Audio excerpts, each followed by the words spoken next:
So call the meeting to order at 5:35. Do we have any specific adjustments to the agenda? I only have two. Okay. One, under new business, item D, to add admin assistant opening, as the board has been made aware. And then anywhere you would like to handle a White Whitney request. Yeah. Um, Do that. If you'd like to handle it now, I'll just give you the brief rundown. Approved by the board and addressed to the select board for the White Whitney Oversight Committee. Agreed to pay $300 to assist a Putney resident as a result of resources being run out to pay rent and make the check payable to Kimball Hill Properties. If the board so agrees, we will take care of that. Make a motion to approve the White Whitney request as presented. All right, been moved and seconded to accept the White Whitney request. And no additions or changes. All in favor? Aye. Aye. All right. So we will have a warrant for that at the next meeting. Okay. Included in the warrants for tonight is the last White Whitney request. All right. Approval of the minutes of the 16th and the 25th. Make a motion to approve the minutes of the 16th and the 25th. The only thing I wasn't actually, I think, and I could be wrong, Which on the 16th, the Basketville issue, I didn't have the sense that it was a patron who drove over the edge of that. I think it was somebody who stepped over. Walked over, So just, walked over, yes, that's true statement. They parked and they walked over the edge of the sidewalk. and so the tape. Okay, I'll keep that at that. so corrected. With that correction, I'll make a motion to approve the minutes of August 16th and August 25th as presented. Second? All right. Moved and seconded to accept the minutes of August 16th and August 25th. All in favor? Aye. Aye. Okay. Do you want to let Dan speak to us first, or will you public comment on? Yes, not on our agenda, so Not there's on the public agenda, so comment. you are at the head of the list. Keep you here for- Last I spoke to Cynthia, I think was probably in early July. At that time, she had told me that, I guess what we had to, one of the things we were gonna do was to gauge what the citizen response was gonna be to the situation. She said, I think she told me she had 3 phone calls at that time. And they were just, they seemed to be mostly just asking for information or direction. One of them said it was good while it lasted, and that was about as harsh as she heard, at least at that time. At the district headquarters, there have been a lot of complaints. I Yeah, don't sure. know how many came from here or not. That's something I could ask about at the next meeting. So that's what I know. I don't know. We've had a pretty good show at a couple meetings now of people with suggestions, comments, questions, trying to understand, trying to sort of pin us down on a plan, and we've been as vague as we've been able to be and still answer the questions. Right, I had to sort of more or less say, no, we do not have a specific time frame. That's where we're at, realistically. And what I can give to you as well from the 16th is what we did talk about with the handout that I gave Right. about information for Rockingham and Westminster. Okay. So that'll gauge. There was a meeting before that. There was probably an hour discussion anyway with the Putney Meadows group Yeah. came in. And then during this meeting, another group came in who does their own solid waste pickup and spoke. Yeah. Cynthia told me that she spoke to the head of Putney Meadows, whoever it is. She did. Just Yes. Got that straightened Just out. get the Yeah. recycling done. At first, they didn't have a recycling receptacle down there, Yeah. and the manager, I guess, is out of state and didn't Uh-huh. realize that they were responsible for that, so that was corrected, so that problem is reduced. One thing I said, I think at our last meeting, was that, well, Scott said, this is really a district-wide issue, but is the district gonna do anything about it per se? And that's what we weren't sure, whether the complaints, et cetera, that had been coming in were gonna, prompt the district to try and do any sort of, even if it's not them doing something more, whether there's any sort of a district-wide effort to address the issue of recycling in the towns. No, as of July 1st, it's on the Just, towns. it's the end of it altogether. Yeah. And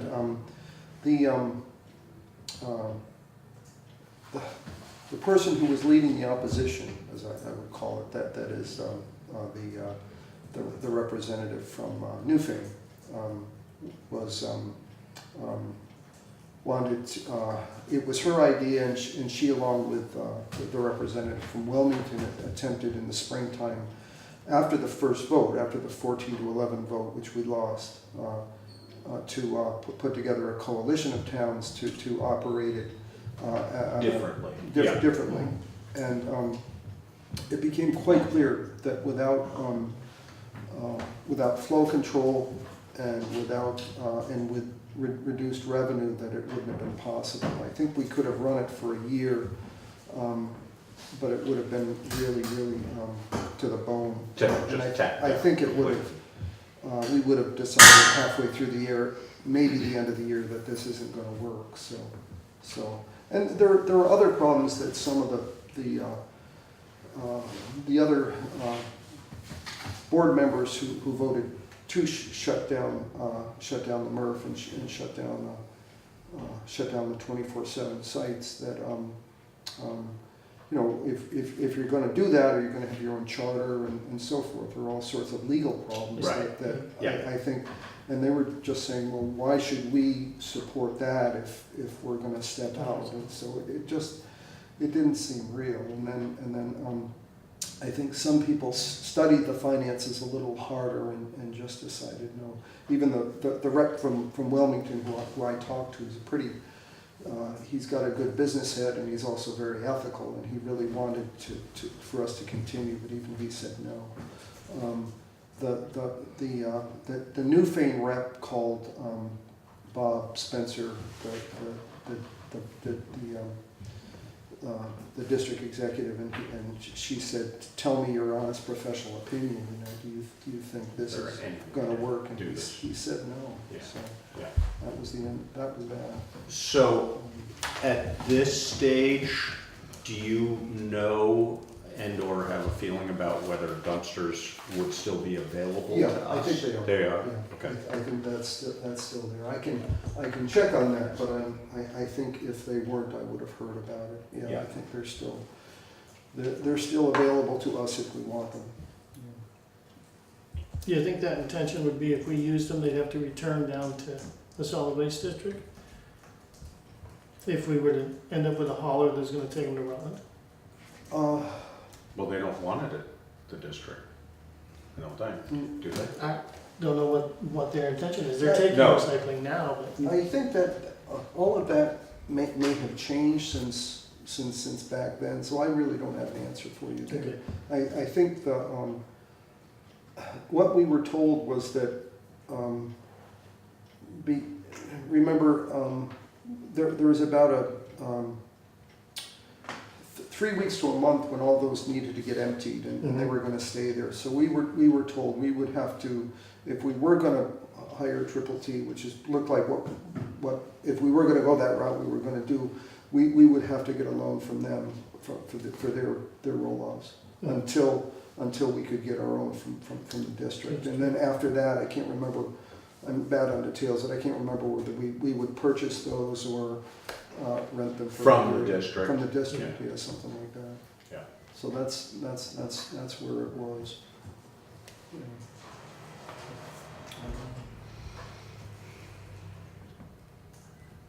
There you have it. Well, all right. Sounds like we're still not going into the dump business very soon. Unless we choose to. Yeah. Have you heard anything beyond that? I mean, have you, yeah, from citizens, you haven't heard? No one Yeah. has called me at home. They didn't And there are a know lot of people that pitchforks. know that, know my phone number, and know that I'm who I am, but I haven't heard anything beyond. All I can say is, from my own, my own experience, I find if I'm, I go to, I go down to the transfer station about once every 4 to 6 weeks to Yeah. bring my stuff, and even in a Prius, I have enough room for the recyclables as well. Especially now that I'm putting redeemables here, Yeah. because I don't want them to go to the Yeah. hauler. Whereas before, I've said this before, that was a revenue stream for us, so I Right. said it was good to, Yeah. no problem in putting them in there, so for me, it's not an issue. And as far as, the business of, I think you mentioned once greenhouse gases, and I don't know how we would measure that, Yeah. but for me, I'm not, if I'm careful, I'm not doing any more transporting than I would otherwise, so. We are and not to make an argument for one side or the other, because I don't really want to do that. Yeah. We're in a better position than say Newfane is, because we're closer to Closer. Rockport. Proximity. And there's a lot of people up there that are pretty upset, and they put together this committee, but their select board did not put aside any money for the possibility of this, so they're kind of stuck, and there's a lot of, from what I hear and what I read in the comments, some anxiety up there about it. So. County's gonna be trash. Maybe that's not a bad thing. I mean, in a way, setting aside the money, but now we have sort of other undue pressures on that Right. amount of money now that are outside of this parameter. So. Oh boy. Well, Have you heard, any of you Thanks heard for your- any complaints or issues? Well, again, Just- a number of people have shown up. I've gotten 2 or 3 emails and, a phone call or two. Beyond that, I also get sort of the questioning about, so what do I do with it? How do I, at first, and that's mostly, people have figured that out pretty much at this point, I think, so. I'm curious as to whether or not anything has changed or is going to change down there, because those are the complaints I'm getting now, just verbally, people saying they go down there to drop off the recyclables and they wait for, right. Saturday morning sounds problematic. Yeah, I wanted to mention that. One thing we have done is expanded the hours, and that wasn't in response to this necessarily. That's been in the works for a long time. It was just a matter of figuring out staffing, and there's a mandated regulation from A&R or somebody that says you've got to have 2 people on site at all times. Mhm. So it's they've opened it up, and it was mostly contractors that needed time in the morning. So Monday, Tuesday, Thursday, and Friday it's 7 to 3, 7 a.m. to 3 p.m. And then Wednesday we bump it up 2 hours. So we open it. It opens at 9 and stays open until 5 p.m. And then Saturday it's 8 o'clock to 1 o'clock. Wednesday, 9 to 5, you said, Dan? That's right. Wednesday So night same, to an 5. 8-hour day, but Yeah. just shifted. Yeah. And so far that's working. And Sorry, Saturday is 8 to noon, isn't it? 8 to 1 now. 8 to 1. 8 to 1. Yeah, so they were able to add on another hour there. some of the reason for the long lines is that people are buying their yearly permits, and that takes Time consuming. to fill out. So there's the expectation that once, you know, we get fewer and fewer people doing that, it'll be easier. But yeah, it's if you've done it, you know, you go on to the, you Scale. can't drop off the Yeah. recyclables, they're free anymore, you have to go. The only thing that's free is the swap shop, everything Yeah. else is supposed to be. You've got to go onto the scale house, pay your money, do whatever, and then circle around to the recyclables, and then go up the hill for trash and metals and whatnot. So that's how it is. And they're gonna continue, even if you're just bringing recyclables, they're gonna continue to have you go through the scale house. Yeah.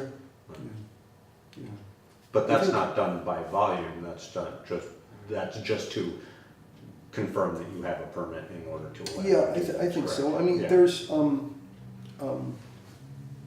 you can drive around it, and Right. nobody's gonna stop you, Right, but, because they're too busy, you know. yeah, And maybe people will do that, and maybe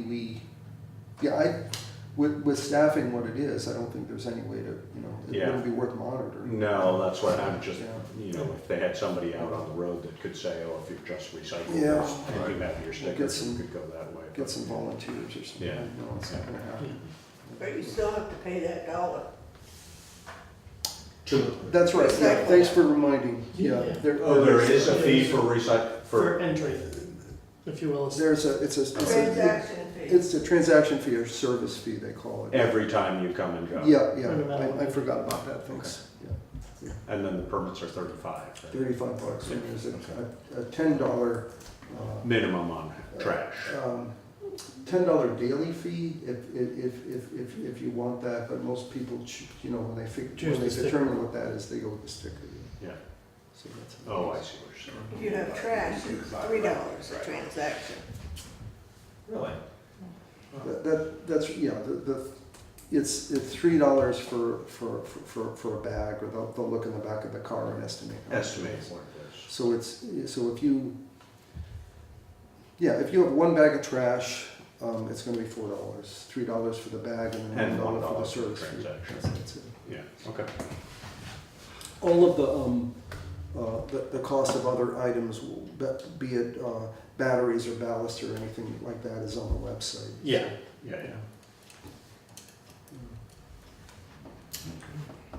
Well, thanks for your patience. Do we have the opening for another representative as well for two? Yes. I mean, I'm just wondering, I mean, I believe well, having some some extra voting power might be helpful when we You come only up. get one vote regardless. Okay. Oh, is that right? Each, No, so, if that were a case, I'd be Yeah. pushing. okay. For a lot. For 6 Right, reps. pack that voting box, eh? And do The only you, way we get more votes would be to get more population. in Right. town. Right, so per capita. and do you have a sense, Dan, of whether you will sort of continue to play a meaningful role there going forward, or? That's a good question. Yeah. I think that, and I think everybody's asking that. Wondering, I mean, yeah. it's harder and harder to find volunteers. Yeah. We're not, I mean, you know, when I see the list of vacancies on the bulletin board out here at the co-op, it's pretty serious. Yeah. And, no, I'm in it until I'm 94, 96. I think. Good, good. Well, we But certainly we're not- appreciate that. I just don't know whether Right. I mean, I'm assuming the nature of your Yeah. role there is gonna change. I Well, just don't yeah, know what it's it's- gonna mean. I'm learning a lot about the technology of composting. I'm learning a lot about Yeah. solar energy, you know, Ah, stuff, cool. stuff like that. But we're not directly benefiting Doing from. that, yeah. But it's I think that yeah, it's but the funny thing about the waste district is that it we haven't been in the waste business since the landfill closed, Yeah. but we're still called the waste The waste district. district. Oh, waste And now we're moving to solar energy and composting, and we're still called the waste district. So it's just kind of, it is what it is. But I don't know what to Need make a of that. snappy new name for Re- it. Rebranding. But there still remains an awful lot to do. I think that now that we seem to have put this stuff behind us, I think the meetings will be, I don't mind saying this publicly, a little less contentious than they Yeah. have been. Yeah. And that's gonna be nice. Pleasant, yeah. I'm gonna be, we're, the board chair stepped down in the springtime. We have a temp right now, and it looks like we're gonna have a rotating board chair. Sure. I'm gonna be one of those, Good. so there's, and You can really start cracking the whip. well, Taking the win. I'm fine with Robert's rules except when it hits reality. That's when I get confused. So I'm pretty frightened by them. But the other, I mean, there's a deeper issue that's kind of embedded in your question. That is, what is my role there? And that is, this is a question that Cynthia had always had. You know, so what's the district doing for us now? I mean, why are we paying why are we assessment? paying? Yeah. And Kristen Benoit, I forgot to bring it tonight, but put together a 3 or 5 page pamphlet for the towns that outline what the SWIP was, and talked about that, and household hazardous waste, and all of the services that are provided and Still will provided. continue to be provided, that are that are expensive and time intensive and all of that. So there's all of that to think about, and you know, for us to have to write our own SWIP Right, would that's be the biggest piece. Yeah, that would be onerous, and not something that I would want to put on anyone. Yeah. To be able to just farm this out and have them do it for us is good. And there's you know, we've got yeah, and there are going to be things coming down the pike that are going to be well, with the 2020, 2020 is the year that Act 148 goes into full Sort effect. of deadline, And yeah. so we have to think about that and be sure we're in compliance with all that. And that's what we're there for. That's what the district is doing. So, Yeah. I'm thinking with that our assessment may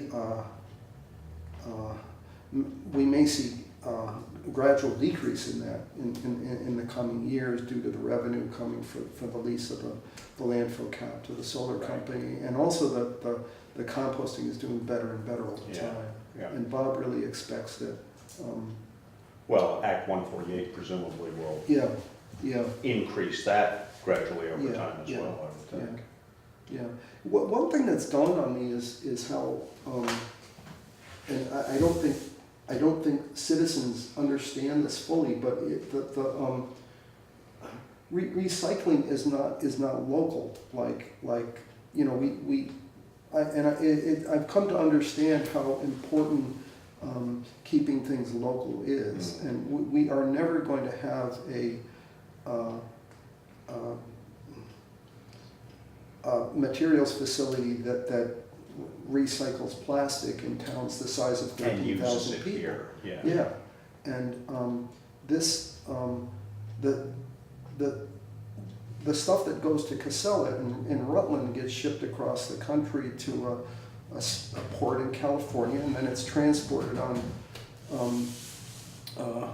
ships over to China. And in July, we learned that China has said they're not going to. They've told the United States, Germany, and Japan that they're not going to be accepting any more single stream. And this was kind of. Wow.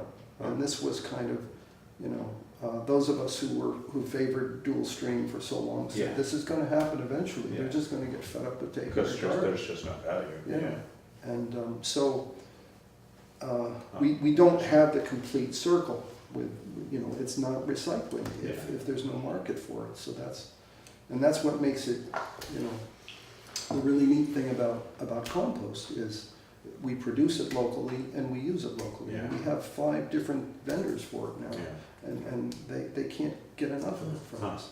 It's So amazing. we made, I think, $10,000 last year, and this year it's gonna, you know, we could double that easy. It's Good. gonna be more and more, so, yeah, that's it. Cool. Just one quick question, is Kirsten still on for educational purposes? Yes, oh yeah, Yes, yeah. that's another thing that's very Okay. important, yeah. And the, yeah, she gives a report every month at the meeting, and that's a very, very important Yeah. component. And the competition is on again for this year, and I expect we'll win again, I hope we do. Yeah. That'd be nice.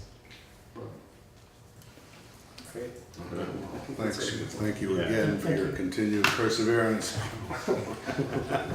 So right now, we're gonna keep it like it is then. Like it is nothing, so. yeah, Right, just so it's perfect. what we're operating on right now, Um, you know. and Yeah, and I mean, what we told people, I think, at the last meeting was that it's something that we'll need to revisit Continue to- at town meeting day. Yeah, Yeah. I think that's the thing, we'll wait Because- until then and have a discussion. Yeah, Yeah. But- because then people will have had a real taste of Yeah, what the reality is and how they react to it, and then we can yeah, get, you know, because as you well know, when you have a group of people coming in here, yeah. they have an agenda specific to their Right, needs, exactly and right. it doesn't necessarily match everybody else's needs. I think I'm seeing, again, personally, if I may speak personally or anecdotally, I think that, you know, the slogan, reduce, reuse, recycle is, I mean, it really comes into here in a big way, because the more I reduce the stuff that's coming into my house, the fewer trips I have to make. Exactly. So Yeah, if we can get people to, you know, pay attention. really Yeah. put that into use, the Yeah. more, you know, it's gonna really save a lot. It's, you know, packaging is the real culprit, Yeah. ultimately. Of course. You know, it's so much of packaging is Yeah. those recyclable materials we're filling up with. There is we're looking into, speaking of packaging, there's a big effort underway to reprocess food packaging, and we're looking at using part of the facility for that. There's a company in Massachusetts that's interested in, and I think we're gonna go ahead with that. CNS, which is right next door, conveniently located, is gonna be a partner in that effort too. Interesting.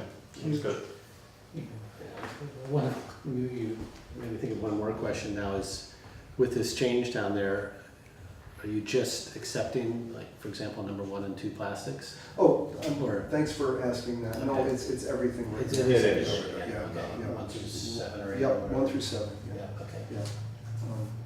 Where it ends up is another question. I'm really not sure. Yeah, no, I can understand, yeah. You know, And you, but you're still, there's still, well, last I was there, which was several weeks ago, it was still separating paper from, have you gone full on to single stream or not yet? Well, yes, Yeah. yeah, but single stream Cardboard, means, you can still separate, I think. yeah, cardboard is separated out. Right, no, I know. Single stream is everything else, paper, boxboard, Right, aluminum, tin, and plastic. yeah, Glass, Yeah.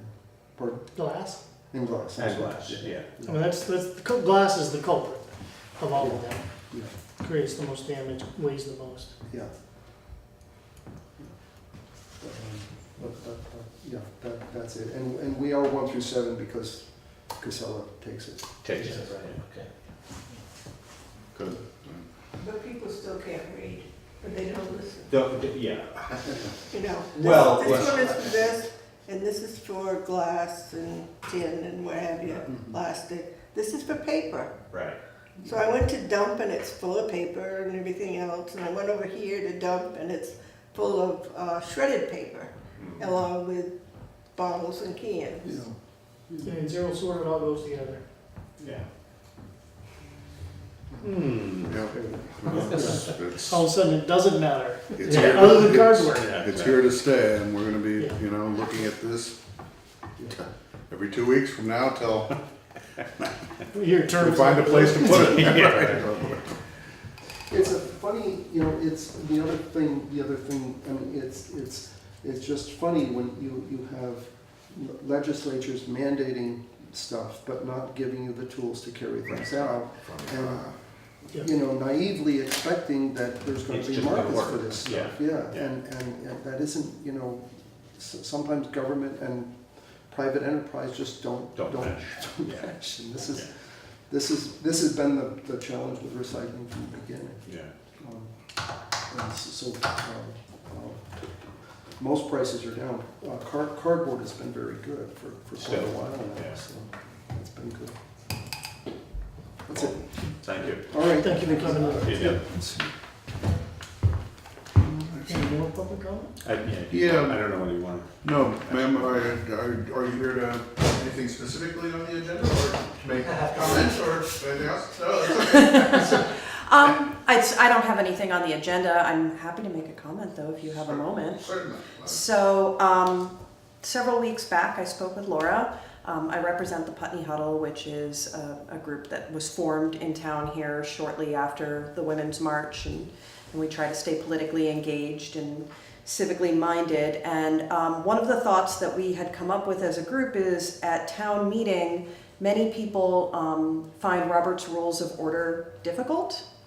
And so the suggestion that came forth was a cheat sheet, that we would create a simple cheat sheet. And I had put a bug in Laura's ear maybe about getting that into the town report or having it separately available. The nice idea about getting it into the town report, and I realize that can be complicated depending on the length of the town report, would be that it would go out in advance to people and allow them to educate themselves before coming to the meeting. So that's just a thought I wanted to give you guys. Cheat sheet of Robert's rules and how Yeah. it works. Right. Yeah, how it works. Oh, A that's one-page that's simple, great. we have, one of our leaders is willing to create the cheat sheet, and maybe we'll stop calling it that because it doesn't sound very nice, but. The information. Informational sheet, yes. She's willing to create that, and we could bring it in advance, and if that's something that you all approve of in life, maybe we could move forward with it. And do you know Meg Mott, our moderator? Yeah. I'm Good going to person her to class talk to, next at the because, I mean, library. Frankly, she's the person, you know, out front of that. Enforces that. Right. and- Okay. And doing that, and like. So maybe that's some something we insight could, And be helpful with it. yeah. And I think, you know, people have a basic grasp of Roberts. Where it gets kind of tied up is in amendments to amendments. First Amendment. And the order in which you then respond to those, Yeah. you know, they sort of really get out and really get back in, it gets a little lost. And I'll be honest, I'm from New Jersey, and the first time I came to a meeting here, it felt like a foreign language. I had no clue what was going on, and I never learned it in my civics class, or we don't have town meetings outside of Vermont, so, and I'd never sat on a board before. Now I feel very comfortable with it, but I think that there are a lot of people out there in that boat that it makes them feel very shy about participating. Right, it's a little intimidating. Might do something wrong kind of thing. Yeah. Yeah. Yeah, or look foolish, you know? Right. You know, We try and fill that role all the Yeah. time. Comic relief. Take the pressure off. Say, if we can do it, you can do this. So if your group follows up with the moderator, Mhm. and gets something produced, well, it's still a hot and fresh topic, Mhm. and get it to me at town office, I could do that. then, you know, and if it's, as long as it's not, you know, 6-point pica in one page, you know, then I think we'll look at that to get it in, Okay. okay? And Great. especially if the moderator approves of it, because it can be a helpful guide for them during the opening, In-house to say, management. turn Yeah. to page whatever, I'm gonna go over these. Yeah. It's a very useful tool. Okay. So while it's hot and fresh, No, yeah, it's, Keep it it's moving. very, I will. I'll talk to her about it tonight. a good idea. good. Cool, great, thank you. I think Laura has a folder already of stuff that needs to be in next year's town report. Yeah. Well, Well, Anita got anything? if the town report's a little longer, it gives a few more pages to put some photos in, right? Anita's got a public comment. I just want to wait if you got other things you want to discuss. Okay. If it's on the agenda, then we discuss it then. Okay, Is it on the agenda? no. Okay, Okay. now's the time. For those of you that are unaware, Denise Drummond, your town clerk and treasurer, has been on sick leave since May 25th. During this time, Barbara Taylor and myself, as assistants, have tried to keep our office running smoothly. A bit of history. The budget work began in November 2016. In December, I was told I probably would not be re-elected for office as voters were unhappy with me. On January 25th, the select board approved the 2017-18 budget. Denise ran and was elected for both town clerk and treasurer in March. In the budget, there is a line item, number 166, for clerk's office expenses with $14,560 in it. I asked Scott Henry about the line item in the budget, and he had no idea what it was for. I suggested that Laura work with Cynthia, so maybe she knows. So now, Laura Barkham, would you tell us what the line item number 166 is for? Be happy to. During the budget, during the budget approval process, the potential salary for Denise Drummond was split into two line items due to the fact that maybe she wouldn't be elected. We wanted to have enough money in the budget to pay her the full amount, but there was potential that if she was not elected and somebody else were to take that position, that the salary may be different for somebody else. But she had negotiated that salary prior to if she were elected. So it was split into two lines. That line has since been, the board approved a budget adjustment at the last meeting, moving that 14,000, I can't remember the dollar amount, up to the town clerk's salary line. That was done at the last meeting. Okay, when you told Scott and I about it that day, Yes? you said the feeling was that she would not stay in office. No, I did not say that, Yeah. Anita. Scott, you were standing I was there. gonna say, I did not say that. I'm calling her saying. What I said Not specifically was at that if she was not elected, maybe you didn't say hear. anything about being elected. No, No. Anita, I'm sorry, but I beg to disagree with you because that is not what I said. If I did not communicate clearly with you, what I was telling you was that Denise, prior to the voting of the budget, had negotiated a salary to be town clerk. Right. That full salary was not put in that line because in the event somebody else was voted into that position, they may not be paid what Denise negotiated for a salary. I understand what you're saying. And I never said to you that Denise was not going to stay in office. If you're implying that I knew something prior to her not being here, that is totally off the mark. That was the impression that I got. I don't know in what part of that conversation you ever got that Wow. impression. And Scott, you were sitting there, did you Right, get that impression? I did not get that impression, I'm sorry, Anita. You clarified for me why there were those two amounts, which was a negotiation which was prior to my current chairmanship, by the way.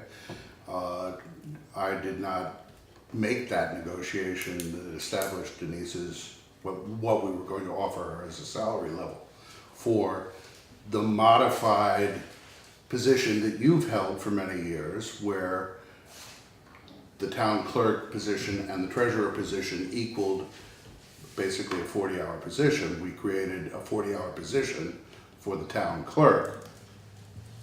Right. Right. I realize that. And those two figures, that seemed to be the only question that was raised, and was, Laura clarified that for both of us standing right there. I did not hear anything about Denise's current position or actions to be taken.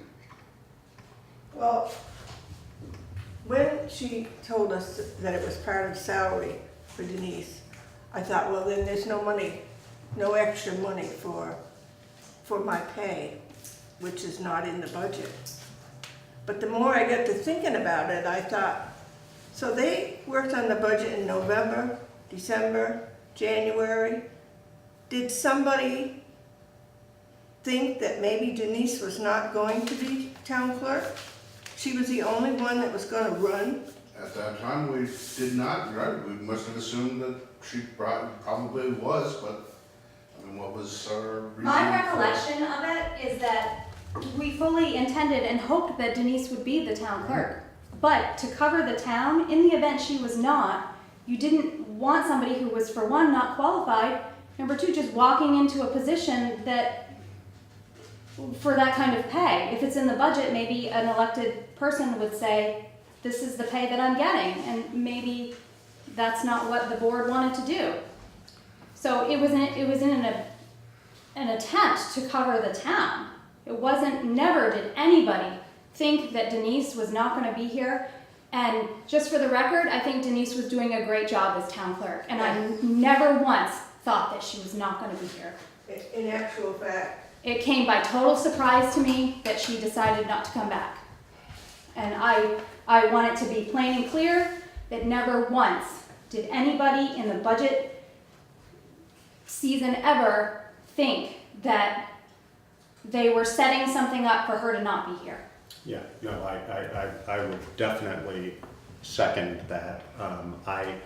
We worked out with Denise. yes, I know you had many meetings after the November general election. I know that she met with you a number of times, saying that she needed more hours, and if she was gonna work, she wanted a raise. Because Cynthia kept saying you only have 20 hours, and that's what was in the budget. Yes, Well, that's Can I all. just add Yeah, that Cynthia was the one who suggested that the town clerk position be a 40-hour position. I know. She but I'm wasn't talking trying to about hold her at before. 20 hours. I know, and she was just trying to be fiscally responsible, saying, we have 20 hours in the budget. We kind of have to keep you at that. If you go over, many times I heard her say, if you go over a little bit, it's okay. We know you're trying to get a lot of work done. But Right. she's the one who suggested that position be changed to 40 hours. Oh, right. She wasn't trying to keep her at a 20-hour-a-week position. I know, Okay. I realize that. So as a third party will, the 20 hours was from the date of election to June 30th, because the new budget in which the salary that was agreed upon starts wasn't until July 1, in which the 40 hours then. No, because it's an election, It's an election. it starts at, Started as of town meeting day. So it was an unbudgeted expense, but Through the end But- of the year. with the town not paying Anita. Anita, it all kind of washed itself out. It really didn't- Some, there was a Yeah. little extra expense in there. I'm confused, Anita, as to what your point of I'm trying to understand what the gist of your question is Well, and why are we That's discussing what this? concerned me was, did people really feel that she wasn't gonna be qualified to do the work? What about any of this would imply that? I don't know how you would take that from. Because I was under the impression that's what Laura said, that they didn't feel that she was going to, Who they? Who's they? I And thought what- that's and- what she said. That's what I want to make clear here, is never at any point in time was there any conversation about us thinking that Denise would not be able to do the town clerk work. In fact, we both commented on the fact that she's doing a great job as town clerk. And never during this process did we ever think that she wasn't going to be able to handle it, or that we were, conspiring to think that she was gonna go away and needed to budget accordingly. No, That was we- never. We all assumed that she was going to assume that position and remain in that position. The only clear miscommunication that I'm aware of was a miscommunication between myself and Denise about the insurance issue. And that was, I've already said, I think in open session, that was, I didn't know all the facts about that. The fact that I assumed that she would be eligible for, I don't know what the proper term is, for the payout or the buyout or whatever it is, the opt-out in the health insurance. And I may have unintentionally or did unintentionally mislead her to believe that that would be part of her salary.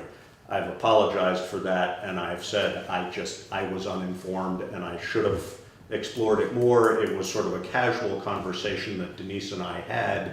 We both agreed that that was probably what it would be, and I never thought about it again until it came up again when it turned out that we can't do that because in the state's view, it's considered double dipping.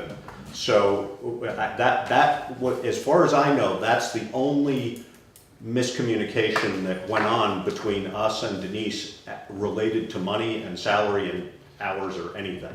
Well, I wasn't questioning that, but now that you brought it up, why wasn't she offered insurance as an employee like everybody else? She is. Because her husband was employed by the town. I know, You but why can't- wasn't she? In fact, in that discussion, I think we said, ultimately, if you want to take out a single person insurance policy, there would be no reason why she couldn't have coverage individually, and Robbie would have continued to have Right. coverage individually. Why did they not do that? I don't know. It's the same cost, but then she would have got the payout. No, she No, wouldn't she have would been not a have payout, gotten the because payout. specifically in the Affordable Care Act, it says that you have to get that payout, you have to have insurance under another employer-sponsored plan. Oh, I don't mean that, I'm talking about the card that you give to the drugstore when. She can still use that under Robbie's plan. She has that benefit. So she has the same benefit now that she would have on a single plan. Okay, I wasn't concerned about the insurance. She has the same benefit. I'm a little unclear, Anita, as to, are you asking us whether we were planning for Denise to not stay in that office? Well, that was the impression that I got.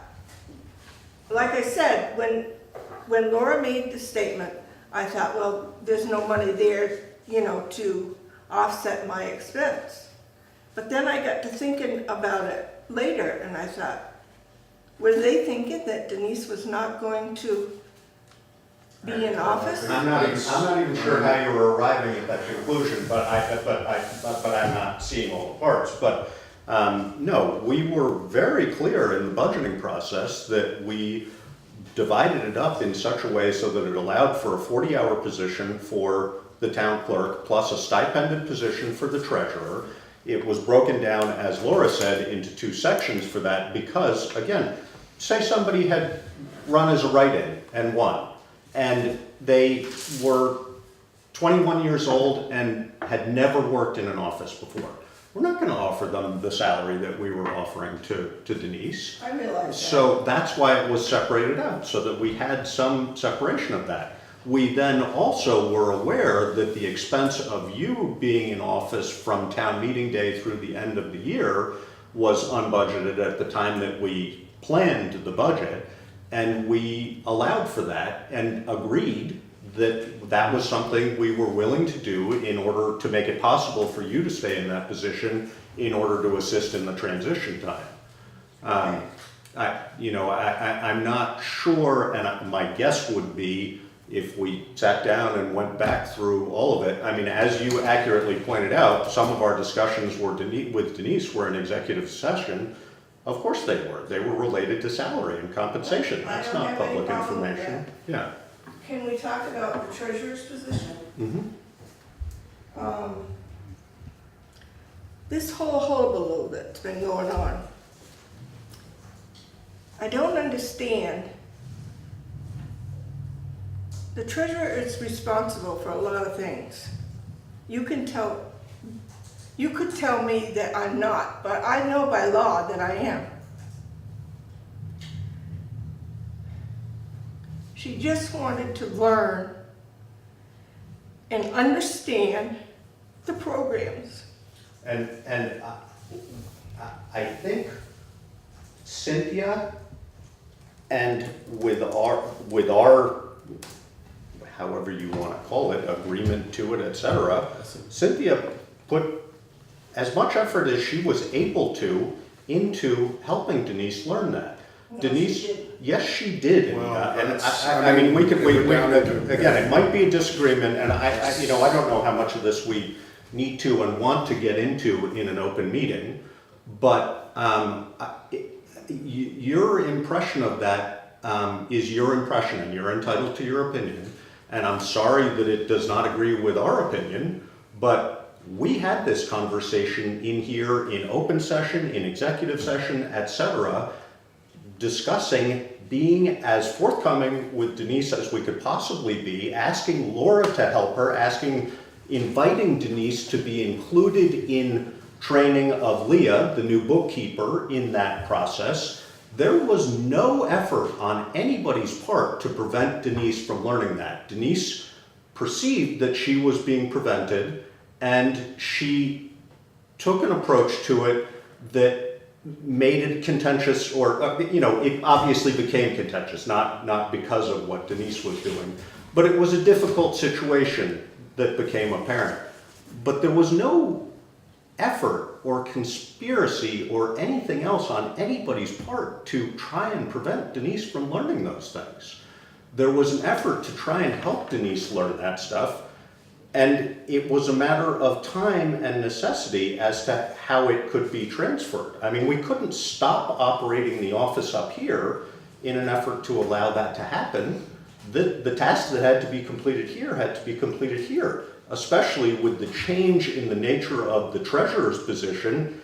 It put an increased load on payroll, on having bookkeeping, etc., on the front end of the office, I realize that. which made it complicated to allow the time that was So- available. You're telling me it's all in Denise's head? I'm not saying anything about it all being in Denise's head. I'm saying, Can Go I ahead. just interrupt for a moment? I want to state for the record that I was sitting at my desk when Cynthia and Denise got together. Denise wanted to learn. Cynthia said, we will set aside some time to learn. We can't learn everything all at once, but if we take it piece by piece. And they sat down together. She made an effort to try and include her and teach her what the financial process was here. And every time that they tried to get together, it came down to a disagreement between them as to who was responsible for what.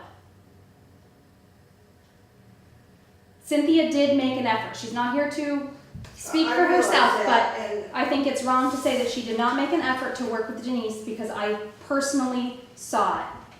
And so I want that to be known. and we were also clear in our direction that whatever Denise needed, she was entitled to have. I mean, nobody was trying to prevent information from going to Denise in her learning experience.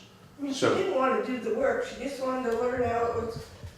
And we did Yeah. nothing to deny her the access to that information. And if it's your perception that there's anything other than that, I don't know where that comes from, and I'm sorry that's the case, and it's unfortunate, but we made what needed to be available in order for her to take the information she needed. I know there was confusion about passwords and various other things that went back and forth on both sides of that. That was complicated and confusing for whatever reason. There was no effort to prevent Denise from learning. Okay.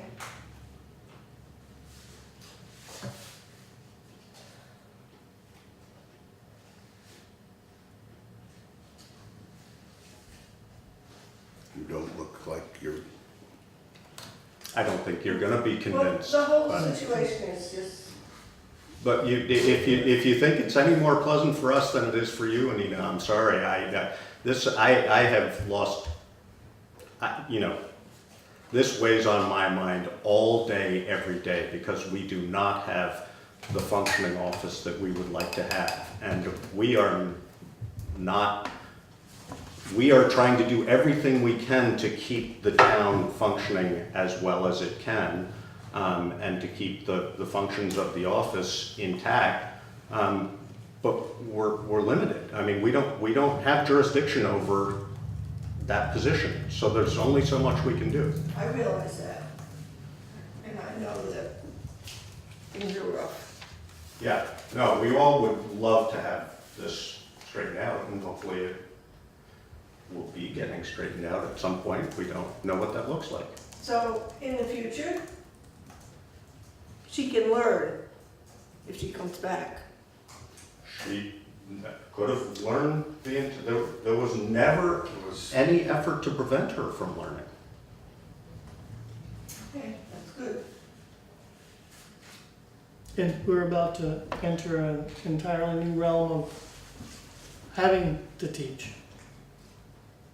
Entirely new realm due to changes that started this morning. So probably it's a good reason for you to be here too. Apparently, some men, find treasures and others are thrust into them. Yeah. No, fortunately, this is, Chip's area of expertise includes working through these issues with towns via his experience at NIMRIC and his other work. So, hopefully we're in a good position to move forward, and we, We've got a little- however that goes forward from here, we just want to be able to operate the town as best we can. That's what we're all, that's what we're all trying to do. Right, So, I agree with you. yeah. And as well, it is right that after, I will say, a number of years, that you really feel heartfelt about the situation that the town that you've served for so many years is in. And it's right that you should feel however you need to address it. I, for one, know that people who have served for a long time in communities really take it to heart, and often they hate to let go. And But I don't, it's just this whole situation is not the best way for you to leave. No, it's not the best way, it's not good for any of us. I mean, we all, none of us would have wished this to happen, and none of us, want it to be happening, but it's what we're all faced with, so. And I would have to add that just the complete lack of communication, to any of us, to whether it's the town manager, to the select board, or even, in your office, on Denise's part, has been very hard on all of us. That we just haven't, no one knows. I thought you talked to Robbie early on, Josh. I did early on, and then that communication was discontinued, so. Yeah, no, it's tough. Thank you for listening. Thank you for speaking. All right. Are we on to new business? New business. All right. We have somebody monitoring online banking. Yeah, I added that to the agenda because it has been a number of weeks since daily tracking of activity on the main checking account or all other accounts has been taking place. This is normally done through logging in online to a bank account and just looking at the transactions for the last 24 hours. Ultimately, you're looking for the thing that is not belonging there versus the activities that are normal. And this hasn't happened, I would venture, at least since July 28th when Cynthia left, before she had access at that time. So since that time, there's not been a regular monitoring online of banking. I reached out to the governmental banking rep for People's United Bank, and this morning Anita signed to allow me access to do the online banking activities so that we can see what's going on. This is a function that I performed in the town of Rockingham when the elected treasurer was all the signers on the account. I had no signing authority, but I administered the online banking activities and was monitoring them. And so that is what we're working on. Primarily, the function is that we as a business, if something happens that we question, we have to notify the bank within 24 hours of the activity, of suspicious activity. And unless it's being monitored, you won't know about it until you get a bank statement. So that is already in the works to be addressed. Right, so until the 28th of July, Cynthia had been monitoring that. Yeah, And then, because you were here as in an interim position and other confusion, that it's just, and you now have that. I don't have that access yet, 24 to 48 hours. So it'll either be by Friday or Monday. And then you would be monitoring it daily? Typically, 10 a.m. in the morning is when you log in, because that's when most of the ACH Tracks activity is yeah, posted. taking place. And then you look for activity that is out of the ordinary and identify it. And I'm assuming you have no reason to believe that there is any activity that's been out of the ordinary, but until you see it, you Until don't you know. see, you don't know, until you Yeah. open a bank statement and try to reconcile, you don't know. But nothing has leapt out to say this is a problem that we need to No, address. it's just prudent and fiscally responsible Yeah. to monitor your accounts. Yeah. That makes sense. So that's our, Anything out of the treasurer's office to add to that? so Dave Olson basically filled out the form and asked me to have Anita sign it in the absence of the treasurer. And Anita is the assistant treasurer. So we've got that taken care of. The bank was also concerned over the same matter. Yeah, and from my working with Dave Olson for years in Rockingham, he just said, look, we gotta get this straightened out. Somebody's gotta be looking at this stuff. It's important. Yeah. All right. Especially in this day and age where Right. pirating of those things seems to be You're right. all too common. 24 hours. Was there ever anything out of the ordinary? I don't think so. It's- I'm not aware, it's never been brought to our attention that there was anything out of the ordinary, I don't think. It's just the monitoring that needs to take place. And I'm guessing, I mean, you know, like for me personally, twice in the last 6 months, I've had two different, one was People's Bank and another one was another credit card. I've had them call me and say, there's odd stuff going on in your account, did you know, Did you buy something? did you buy something Right, at, this sudden actually, expenditure? well, somebody stayed at a Ritz-Carlton in San Diego for a night for $1,280. And they said, is this you? And I said, no, but I wouldn't have, you know, I mean, I obviously would have seen it when my Understood. thing, but if you're not looking, you know, fortunately, on the personal ones, they track it, you know, it's Yeah. a serious big brother that they can see what's going on. But it's great, because I wouldn't have known it until it was too late for me to appeal it and so on and so forth, A so, personal bank account, you got 48 hours. yeah, So you still should monitor your personal bank account in online. case they miss something, yeah, Yes, because they're not, it's a credit card that caught you, not the Right. bank. yeah. Okay. So that's already well in hand to get under control. Okay. Next one. We have a Water Street request. Yes, Soundview called the manager and indicated that the top, Water Street's a class 3 road for 1/10 of a mile, class 4 for the remaining 0.02. The top half of Just that- to clarify, Water Street is the one just north of the bridge on right here in the center of town that goes down into the parking area sort of below Soundview. It's mainly used for truck access right now. It is. And so the top probably 50 to 60 feet of that is paved, it's got concrete, it's got gravel, and it's all torn up. As well, I would imagine working staff drive personal vehicles down there besides the trailer trucks that go in and out. And it has been broken up and continues to be broken up. And so his request is to know when and if the town may maintain specifically the paved aspect of it. The gravel aspect, they, on their own, seem to run their loader up through there and keep that gravel smoothed off. But there's nothing that a payloader can do relative to asphalt, concrete, and holes.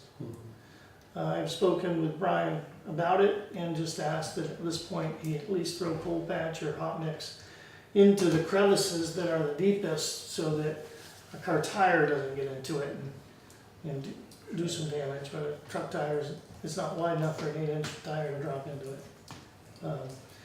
But this is a concern, obviously a heavily used Class 3 road by heavy trucks, load or pulling out into Route 5. And he would like to see it addressed. And do you know offhand what our, I'm not suggesting that we wouldn't want to do something about it, but what our legal obligation to do, since it's a Class 3, Class 3, you're fully obligated. to keep it paved? To maintain. To maintain. To maintain Class 3 roads. Maintain Class 2 and Class 3 roads have to be maintained by the town. Right, are we bound to maintain it at a Class 3 level of, you know, whatever definition that is?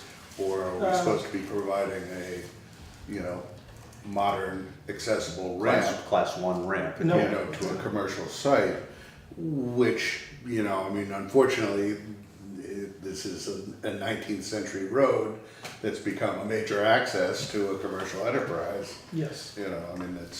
So the You have the discussion, underpinnings of what that .02 Class 4 road is, which is, since they're in front of Twings Mill site, you know, and, you know, that's what, all of that is built Where over it time, started. over decades and decades of, Anita has. yeah. I think you should check and see if there wasn't an agreement between, when, Between Putney and Putney. When they Yeah. started to develop that area because down there. there, Yeah, that's there a good needs point. to be, you need to be able to get to Twings Mill. Right. You know, they can't just block it off. And, okay. and I was hoping seems like they that were was- supposed to maintain it. Okay, this is one of those examples of years of experience in which Institutional there's knowledge, institutional exactly. knowledge. You just can't plug in a USB and get that Find stuff that for me. out. Yeah. I think But there's yeah, a so I'll look survey. for a survey and an agreement between what would have then been Putney paper. Right, Um, I'm remembering there was something about all of this.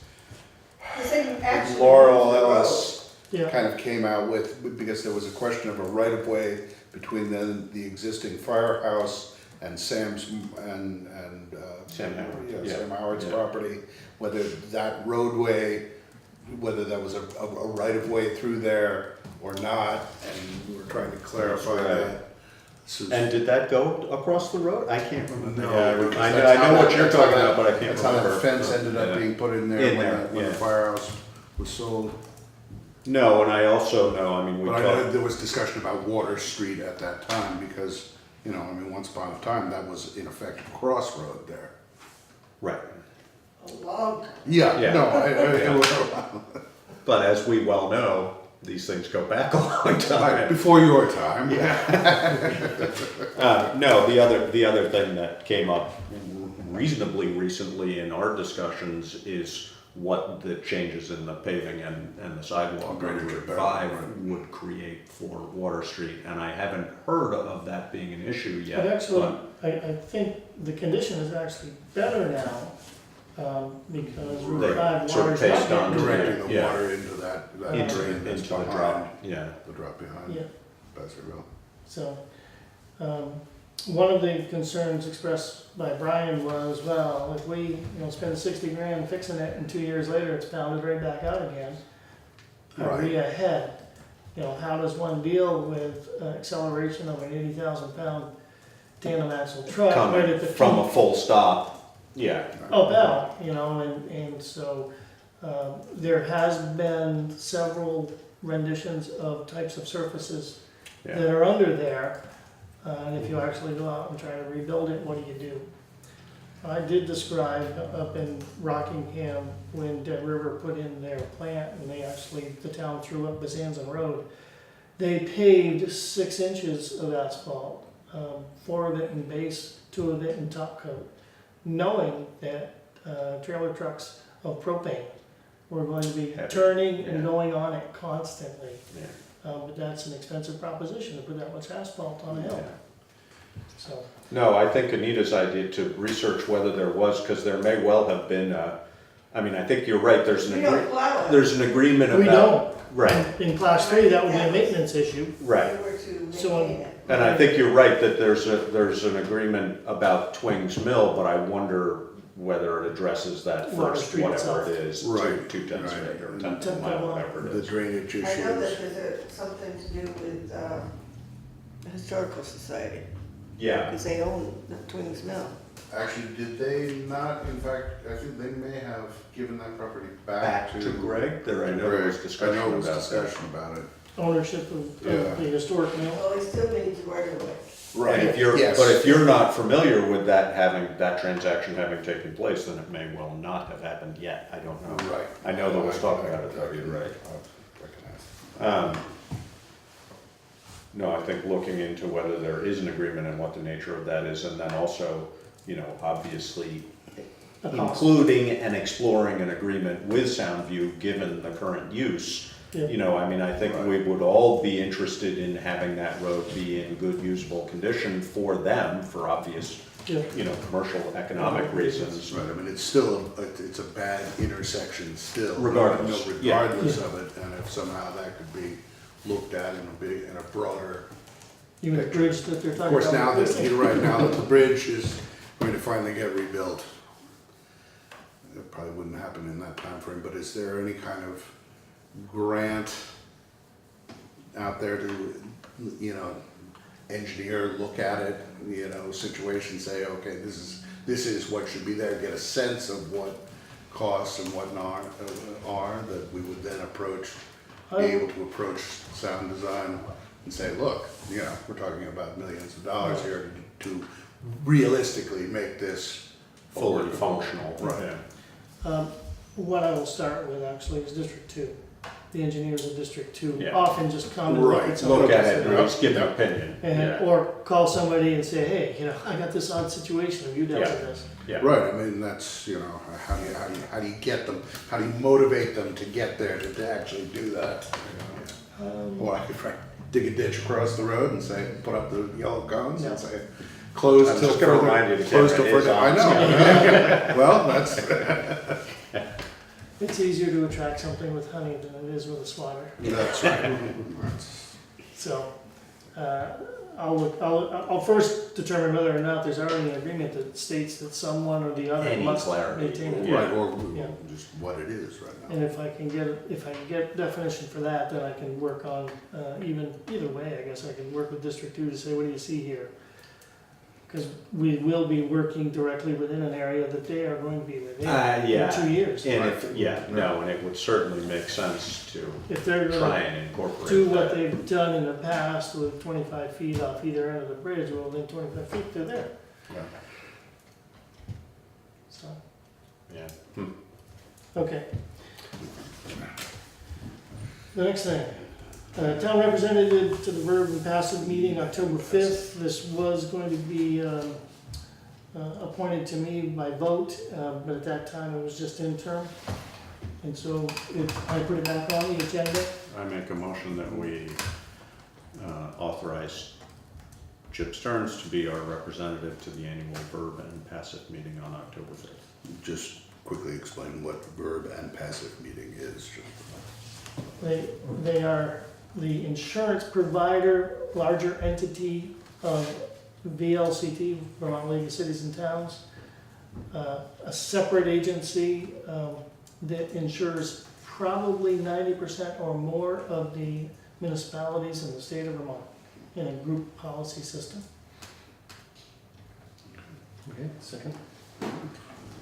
Moved and seconded to appoint Chip Stearns to represent the town at the annual Verb and Passive meeting on October 5th, 2017. All in favor? Aye. Aye. I wanted to add agenda item D, if you recall. Yes, Laura. No, we don't accept. But, no, that sounds, We can try it. so you're moving on to, To the SESU. yeah, to the SU. What are you gonna be doing for them? Payroll and accounts payable primarily. Working, is Frank your direct boss, or is somebody, do you know? Cindy Simon? Ike Bergeron, I believe. Uh-huh. That's who basically hired me, that's who I talked to. Uh-huh.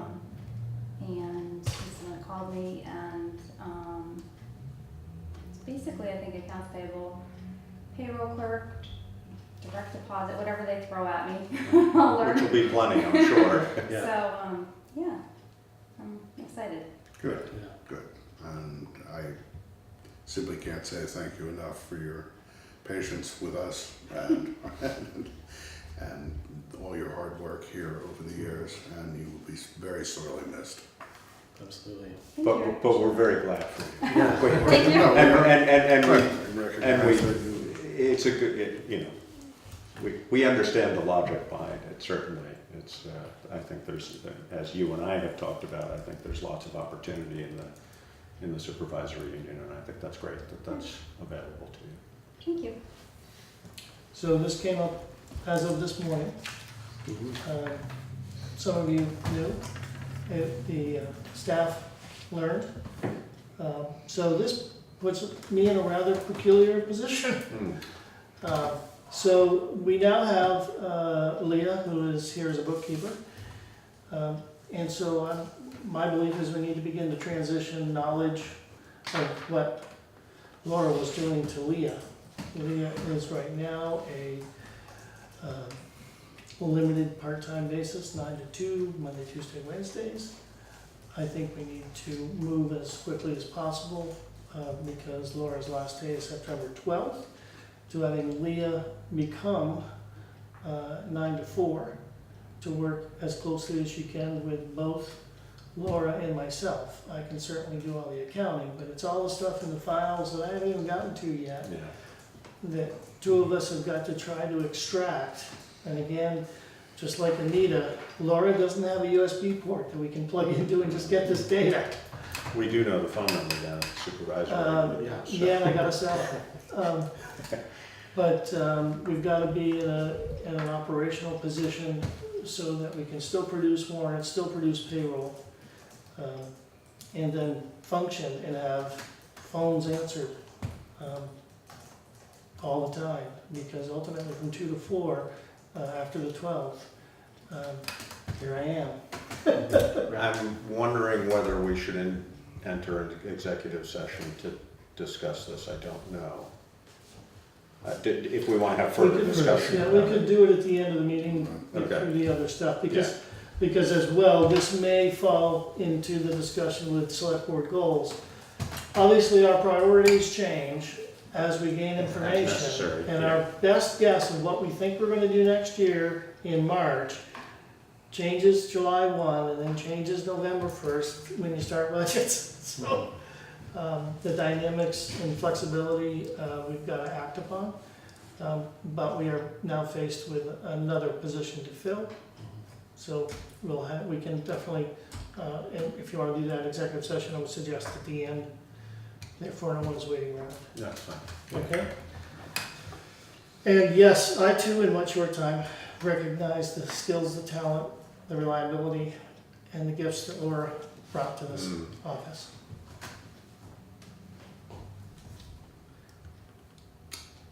All right. And I'm very glad that she came to work for the town of Putney. That's true. Much as She could be still across the street. you she know? didn't want to though. Oh, boy. All right?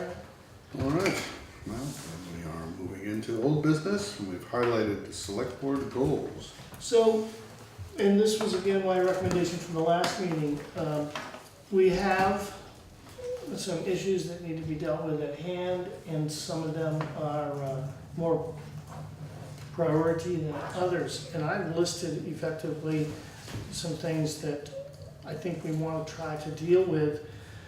I have a 6-month, if you will, contract with you folks until 1 week after town meeting. During that time, we've, I think, got to take some immediate and directive actions in order to try to circumvent some of the situations that we've gotten ourselves into. I use the term "we" because I'm a partner to whatever it is we are about to undertake. So starting with the most recent one is now searching for a new administrative assistant. We have been put on notice. We have a job description. I'm sure we can come up with a salary range. My guess would be that we would start immediately trying to advertise to fill that position. Possibly it could be filled from within, however, my guess would be that we would need to have everyone apply who is interested. Second to that is actually, as I just stated, my contract will end 1 week after town meeting. And the question of whether or not this board wishes to start immediately in a town manager search on your own for the next 6 months. You have the options, of course, of going out to so-called headhunters, which includes VLCT. The quotes that I've heard from VLCT to provide the service, $5,740. It's a plus or minus based upon the services they provide. I'm sure we can get Abby Freeman or Abigail Freeman from VLCT to come down and explain to you what they do, but I'll try to put it in a nutshell. They will do the advertising for you according to whatever rules you want to use. Ultimately, you'll end up on ICNARC, which is the international municipal site that most managers are members of, and others. It'll end up, because of that, on Indeed.com. The last groups that I was familiar with, they went through, they had 47 applicants for the town of Heartland. They vet the applications as they come in, the resumes as they come in. They don't grade them, they don't do anything with them other than to read through them and kind of give you an idea of whether they met or not met what you're requested. And then you as a board or a committee you form, review those, number them, and they will contact the applicants to arrange for either more information or check references or check background checks or arrange to set up interviews. And beyond that, that's the extent of what they will provide for time. Okay, and it's basically a time and materials. Those types of activities could be done in-house here, or you could hire them out through VLCT, but that's a basic rundown of what they do. Okay? You have at least a reasonable amount of time in 6 months. VLCT will tell you if you're starting now, you're looking at 6 months. Yeah. So, You may be about to comment on this, but VLCT is sort of an obvious one because they're involved in Vermont municipalities. Yeah. Are there other organizations that would provide, presumably we could go to any headhunter. a private headhunter kind of thing Yeah. would be the other option. Yeah. Presumably that would be a more expensive but potentially more comprehensive process, is that Not right? necessarily. Those who are involved in management of government agencies, if you will, are tied and hooked together because, for the most part, the advantage of government agencies is they don't compete with each other except for employees. They have borders that they gotta work within, and they all do basically the same thing. It's just, what are you willing to pay and what do you need the person to do? When you go to a headhunter, they may be looking for anyone who does management of any kind. And then the municipal side, they gotta learn when they land here. And so it depends on your priority list. The ones who are already tied together are tied together. Yeah. Specifically, fiscally. Yeah. Well, I guess that would be a question for us to think about is, are we gonna be looking for somebody who would potentially be a financial director as well as a manager, or are we looking to restructure Yes, yeah, financial director as much slash? as a week ago, the goal I was gonna have was to transfer financial knowledge to Laura. Right. For that position to take on more of a financial director role, so that the next manager doesn't have to have as much finance background. And if we replaced Laura with someone that we felt confident could pick up that slack and take up that position, we would look at continuing that thought process, but that's, again, we have. Something we have to figure out. Yeah. And that may be part of the new job description you bring into that position, Right. is finance. A replacement for A Laura. replacement, Yeah, yeah. exactly, whether it's sort of a different tier of, How we do it, yeah. So it's kind of hard to hone in on the town manager really until we know yeah. the replacement for the admin. Well, 'Cause you could go- You can paint or the we picture. tailor, yeah, exactly, Yeah. or we tailor the person we're looking for to fit that role, depending on what we want the role to look like. Advertise it that way for. Right. Okay. So those are just the first two. I printed and I have, when we go through the budget stuff, the age receivable report for water sewer. We have accounts that are as much as $2,000 to $5,000 behind in payments. It has been the practice here to not exercise due diligence in chasing people in delinquent water sewer, to the point of some of them who have water, you actually have a key and can shut them off. There's a process required by statute to do that, and a time frame, and warnings and notices, and when you're dealing with tenants, you have to deal with it a specific way. That has never been exercised here, to my knowledge, since the system was installed. But we have no means other than tax sale to grab that water sewer amount and attach it to a tax sale, Which acts as a lien. which acts as a lien. Yeah. Do either of you have a sense of what the total outstanding in that realm is? In water sewer? In water sewer, yeah. No, these are not, I got it over I here. thought the total that I looked at today was like 11,000 for the whole system. Let's see, for tax is 92,000. Look at the water here.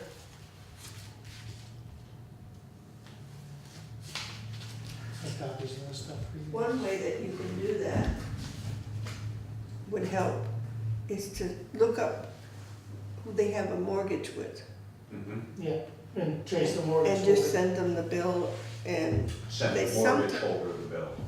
yeah. Sometimes the mortgage company pays 'Cause that's that. part bill. of- And adds it to their mortgage. That's part of your mortgage, that you're supposed to Yeah. keep your utilities and Yeah, your oh, taxes good point, current. yeah. So we are up to 20,924.85, so 21,000. Yeah. And if you, and this is a very select, limited group, mind you, because you have to be connected. In taxes, we have 92,000. So if you compare the two, is this, 25% of our total population? No, it's far less than Not that. even close, So, so, and this is a quarterly bill and subject to interest, subject to penalties, but never been enforced. One tax sale or two tax sale properties, I guess, they did get the value of the delinquent actually attached to the Settled, tax sale. yeah. And so when it got settled, the water sewer got paid, but, Yeah, that's also, as you're accurately pointing out, it's a small percentage, the number of tax sales that, in That are- my recollection, that are actually Actually, within the the water water district district. are very minimal. yeah, you can't get to them unless they're on the delinquent tax list. Right. So that was on my list as well. The tax sale policy right now has been, I don't know how long it's been in place, but tax sale policy is, to my knowledge, 2 years delinquent before we begin the process. Right. So what happens in that process is if they cannot or don't make an agreement, it goes to tax sale. Then by the time we actually go through the redemption period, we're now 3 years out. And so the No, process, We were having this discussion Yeah. Yeah. prior to Cynthia's No, departure, and- she would have brought this up to us. And one of the topics of that discussion is how far in arrears that allows somebody to get and how quickly the penalties accumulate, et cetera. You know, are we doing a disservice to the taxpayers by allowing it to go that far? You know, it's sort of counterintuitive that it might actually be sort of a good faith effort to keep them in good stead yes. versus causing trouble for them by shortening that period. But when you look at the numbers and how they accumulate, it's pretty significant. for some And- people. And when the policy was adopted, tax bills might have been 2,000 to 3,000 a year, Right, and now they're 5 and 6. yeah. So tax bills, like more than any other thing, have increased, Yeah. more than cost of living. So the process then of adopting or modifying that policy, that you pursue tax sales, you know, within 3 months after the final due date. At about the same time is when your first due date of the new fiscal year billing takes place, you know. So under that circumstance, if someone wants to make an agreement, what I've done with people is to say, look, you owe this total amount back here, and your new bill is anticipated to be this. So let's work out a payment that covers what's back there, what we anticipate coming forward. So by the time penalty gets added to the new year, you may owe $200. And if you make a constant payment, you're in a position where basically you don't go back up for tax sale a year from now, because we're not trying to undo one thing. Right. We're trying to cover both. But that's very difficult to do when you got 3 years involved, to try to pay that all off in 1 year. So that's a topic that I wonder if the board wants to address, altering that policy. Yeah, I mean, as Scott said, we've been talking, you know, Which- Okay. about Brought this, this whether, to, you know, whether it made And sense the or not. suggestion that we tighten that time frame up, Yeah, Yeah, and that actually is ultimately helpful, even though it does seem. sometimes it's a motivator Right. for individuals when that happens soon, that the agreement process begins. You know, just waiting the notice saying, if you make an agreement, we won't put you in tax sale, but when you wait 2 years for that to be your instigator, you've already gotten 8%, you probably already charged as much as 18% on top of the taxes. And as far as I know, we're not in New Jersey, so. It starts adding up very Yeah, fast. so that's one of the things that I have on as a goal that the board look at, trying Yeah. to shrink the amounts before they can really get out of hand. Yeah. The last thing, and probably the most time sensitive and right now politically sensitive, is personnel rules. I wanted to be clear because I read the personnel rules while I was walking around with Cynthia for the first couple of weeks. Specifically, defining the role of an elected official with a salary as reportable to the employee benefits system. Specifically, that only applies to one elected official who happens to be paid a salary in a full-time position and gets benefits. It is not uncommon in some communities that full-time position is simply paid by fees. That was wonderful in the 80s, lousy in the 90s, started again in 2000, and now is back to salaries versus fees. But it's not defined within your policy how to handle an elected official. It's simply missing. how to handle them in what respect, what do you mean? That Are recognizing they an elected, employee? that they get the employee benefits even though they're an elected official. An elected official is not subject to state unemployment tax, right? But we treat them as if they're full-time. They have benefits, they get retirement, they get all of the benefits of a full-time employee. They are autonomous. But for that benefit, they get a salary, but then we have expectation of they're gonna follow the personnel rules. And that's not clearly and explicitly laid out. And so as a result, the lack of communication that we have today is because the rules say, if you're gonna be out for 3 days, you gotta give us a doctor's note. Right. Well, autonomy says I don't. Right. Because the rules are not there and it's not laid out that you've agreed to get a salary, you're gonna apply by these rules. That needs to be straightened out, so that we don't get in this position again as a group. As well, I talked about the change in retirement from Group A to Group B benefit system. There is a real significant difference in the benefit to a retiring employee from Group A to Group B in the calculation methods. It is the most common one used based upon the information I provided to you at another meeting. And so I think that it would behoove Putney to try to get into that group, and it also is encouragement for attracting new employees and retaining employees. And then the evaluation of leave time benefits, very specifically, when you go from being an employee to being an elected official, what's the implications of that? Yeah, I would also add to that just the, this may be already in what you're talking about, but the question of accumulation of time for various different things, et cetera, and what the time limits are. And comp time, Exactly. that's allowed to accrue, carry and whatnot. Yeah. And so those are areas that are weak. In fact, VEMR's is not even named in your personnel policy as the retirement program.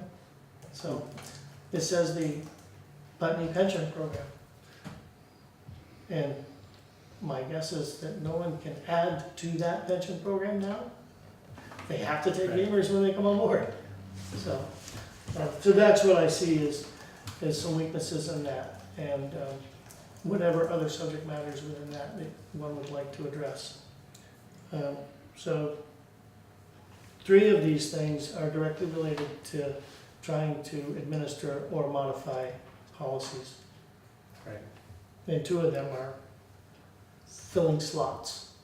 And then I think that included in this, separate from, or related to this, not included, is the discussion as to the new legislation that allows us to put it to the voters to decide whether they want the elected positions, To be appointments.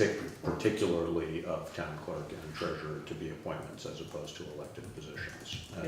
And how that would affect, if we're having that discussion at the same time, it would obviously affect our discussion as to how to address elected official versus employee, Yep. so.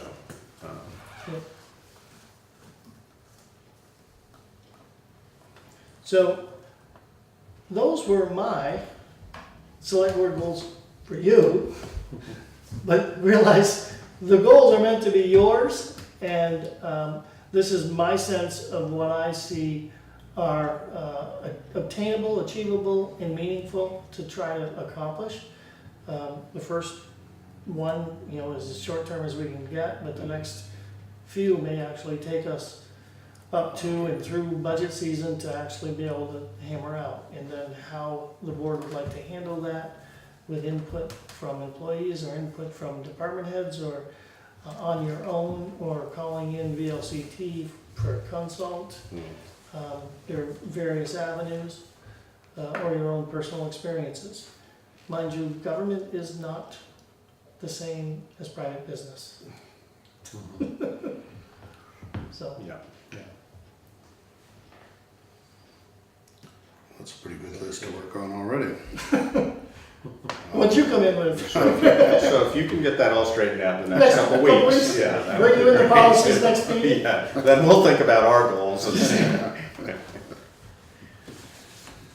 right, well, it's helpful to have this discussion and actually, put it in front of us and say, okay.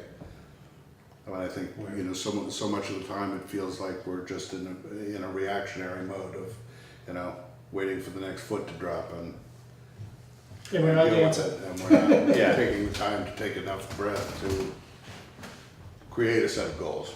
Yeah. And or specifically get to them.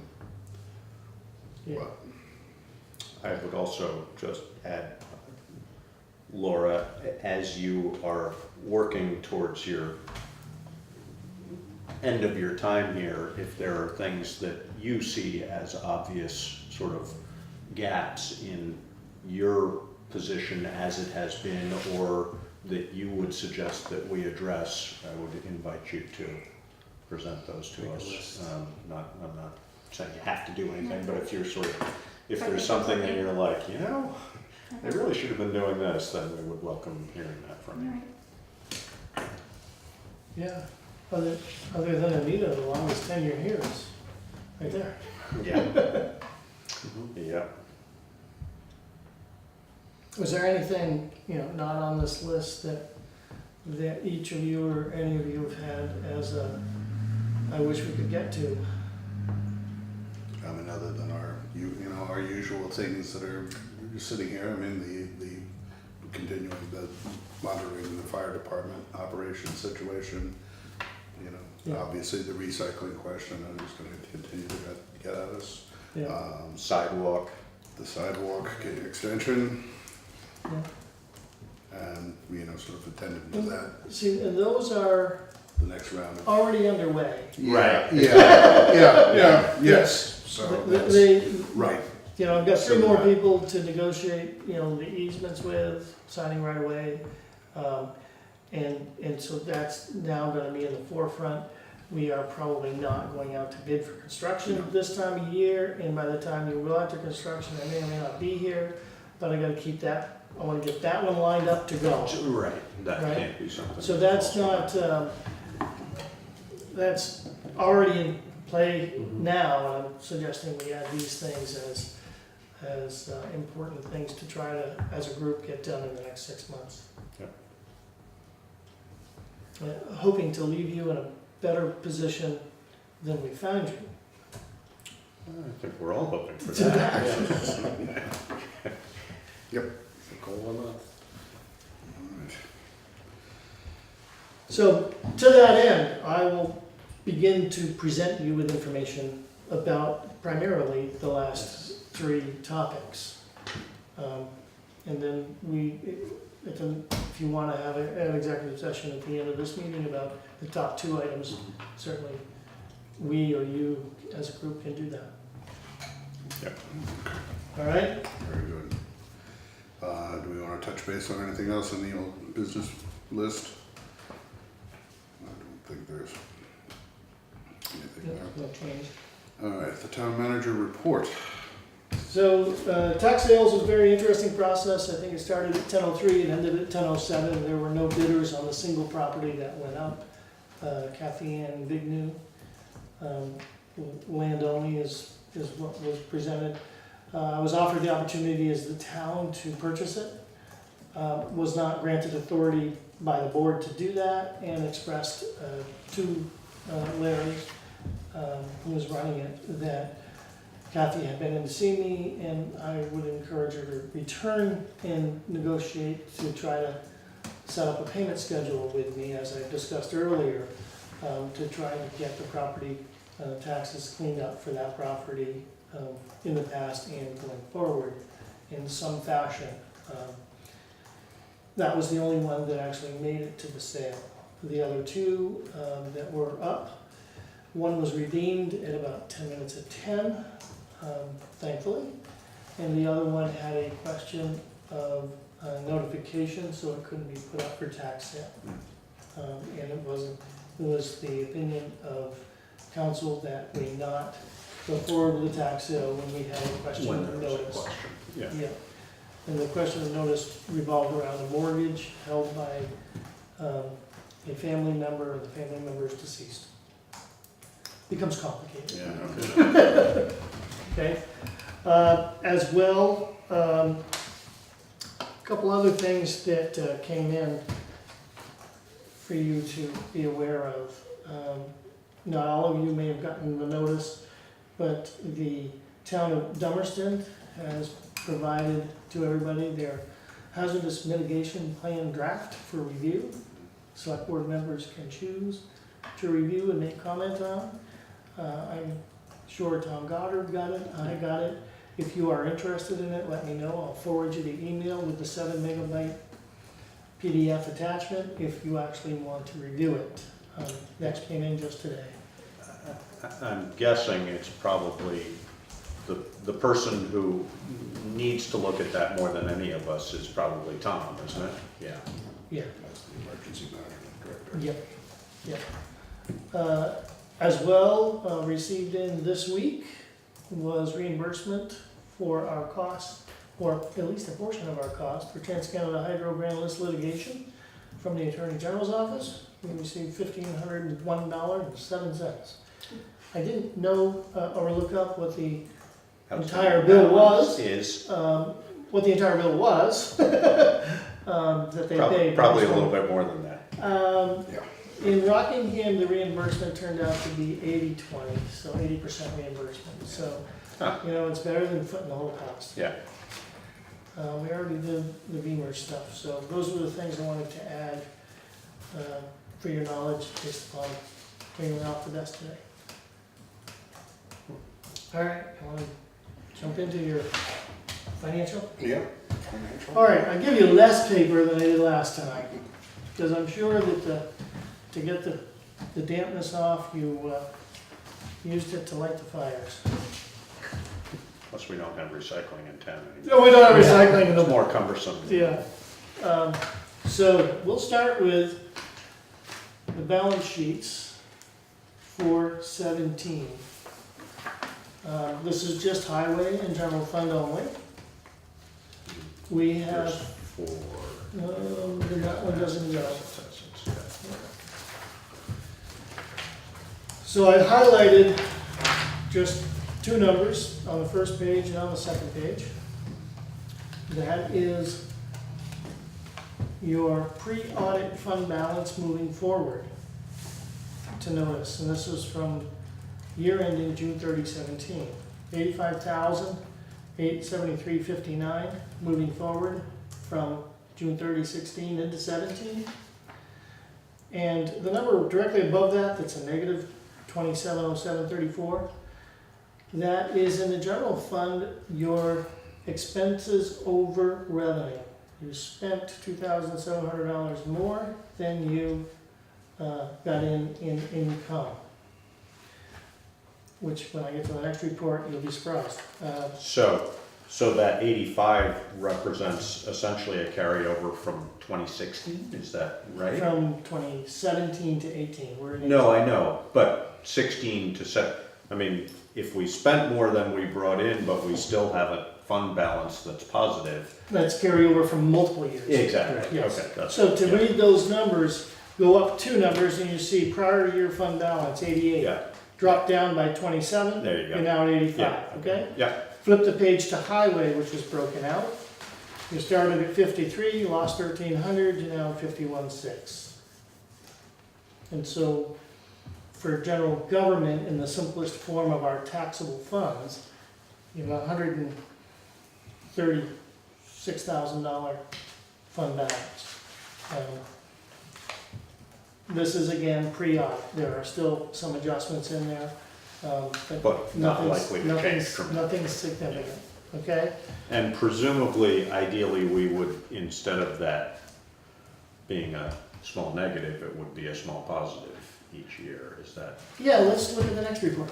The next report is actually for the same 2 funds, the income statements, or what's called in government the budget status report.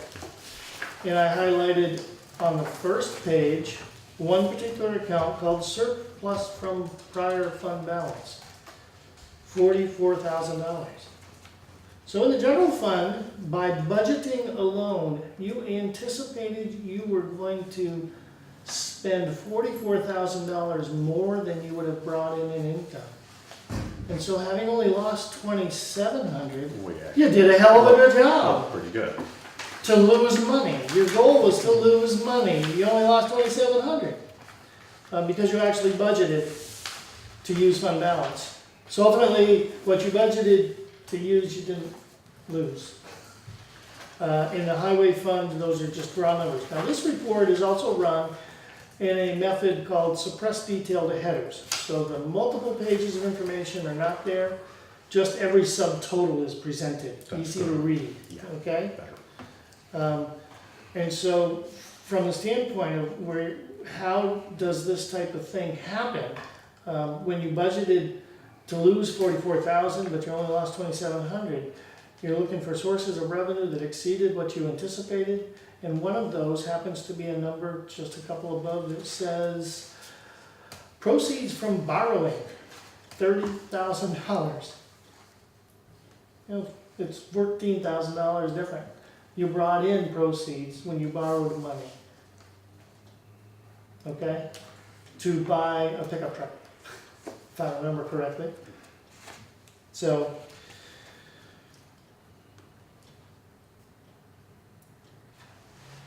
not a bad situation, especially when you simply consider your intention was to lose $44,000 in that fiscal year, and you didn't lose it. So that's being, ultimately conservative, going into the store with $1 and coming out with $4. Not a bad way to happen. All right, so that is again, pre-audit. Yeah.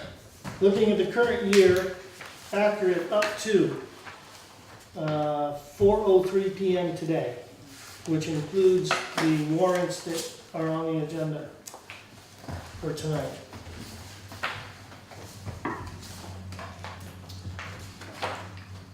So after the warrants are actually signed tonight, you still have sitting in the checkbook $1,150,000. The line just below it, which is tax sale excess account, we have refunded all redeemed tax sale properties, and so that $5,911 can actually be closed out of that account and put back in the checkbook because we issued those refund checks out of the checkbook.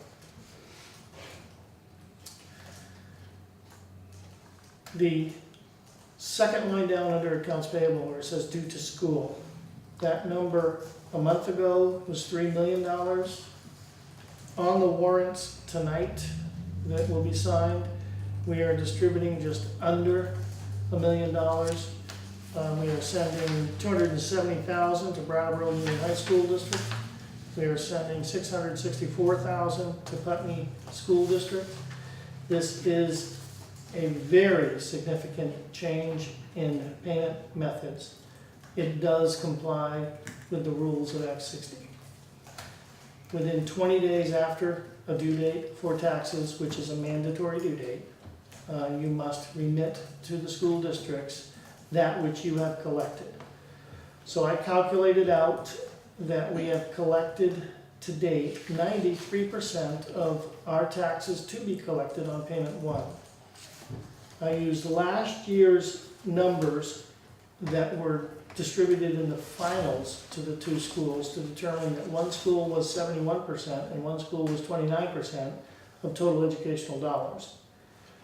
So I used the 93% we collected, determined an amount of money that was due to the school and split it 71-29 and rounded it to the nearest $1,000, and that's what we're sending to the schools. This was not practiced in the past. It was established to actually comply with the law. So we started with over $2 million in the bank. We still got $1.1 million, and the schools have money. Won't be bothering us for it. And you can see that that's a change if you look at the balance sheet from our balance sheet. So that's the sitting right there. When you're looking at the highway fund, and you see the highway fund looks like a current year fund balance of $598,000 to the good. Well, that's because we gave them credit for all taxes that we've billed. It doesn't mean we have the money in the bank, okay? The methodology is to book revenue when it's earned, not when it's cash. And so the offset to that $2 million owed to the schools is up there in current taxes receivable, $2.98 million still yet to be collected in taxes. All right? In the event that you are new to reading these sheets, those are the key accounts to be looking at and knowing where you are. And so the at-risk moment for online banking is typically the day or two right after taxes are collected. That an ACH activity could go in and clean you out, and if you don't know it, you get the notices, the checks are bouncing from the bank. Yeah. So that's current year balance sheet. And then current year to date up through tonight's warrants. This is the budget status report for the year. Again, just general fund and highway fund. And as I described, the tax booking has already taken place for all the billing. The highlights to see within this are anywhere where you see that the number of budget to actual is higher than 16%. That is where you would be in straight line expenditure reporting, meaning every line has exactly the same amount that goes out every month. Reality, that's not what happens with every line. But as you look at one, for example, and it says insurance, insurances are paid in 6-month increments to VLCT. And so you see 50% of that budget or something hopefully under is what's been spent. In other lines, key one to look at halfway down the first page, town management, 156,970 budget, 41,369 already spent, 26.35. That is invoices paid to Nemrick, salaries paid to Cynthia, and now 1 week's pay for me. So that one will trend out of the end of 100% in short order. We're probably guessing we've got one more bill to come from Nemrick. It's going to be another 6,000, and those are big hits on that group of expenses. But we will not continue to have 6,000 every 2 weeks. Exactly, Yes. as significant a draw coming. Yeah. So, So as you come down through, you can look at firefighting EMS, 39%. The biggest bulk of that is going to be your EMS tone and dispatch service out of Keene is within that one. And that you pay semi-annually.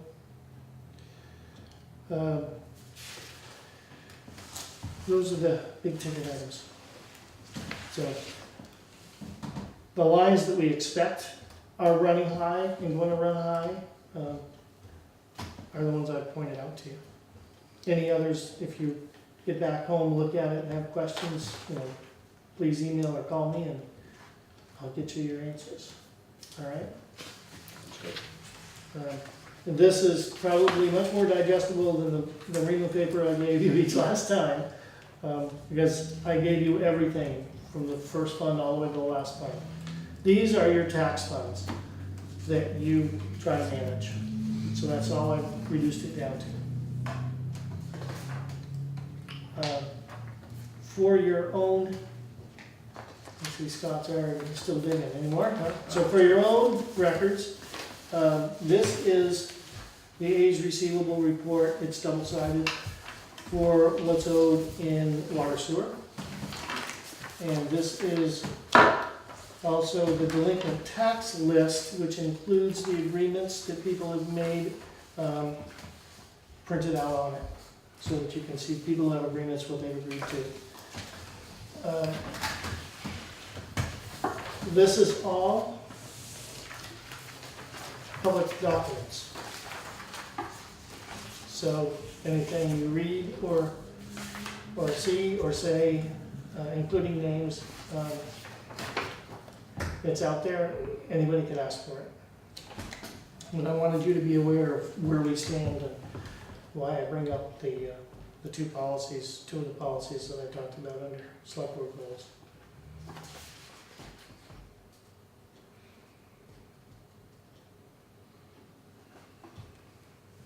And quite frankly, having less than 8% delinquency puts you ahead of the curve on the state.